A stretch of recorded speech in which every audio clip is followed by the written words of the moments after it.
Hey everybody, my name is Cherry Griffin and I am a student here at Oglethorpe University. On Saturday, May 4th, 2019 from 9 a.m. to 5 p.m. we will be hosting the Art Without Borders art exhibit and entertainment event.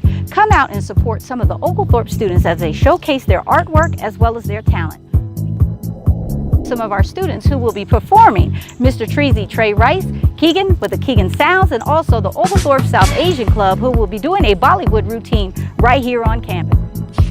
We want you to make sure you come out and support us. It is only $5. Go to Eventbrite, Art Without Borders.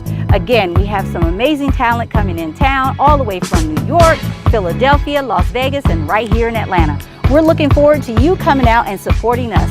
Eventbrite, Art Without Borders, $5, right here at the Conant Performing Arts Center. See you on Saturday, May 4th.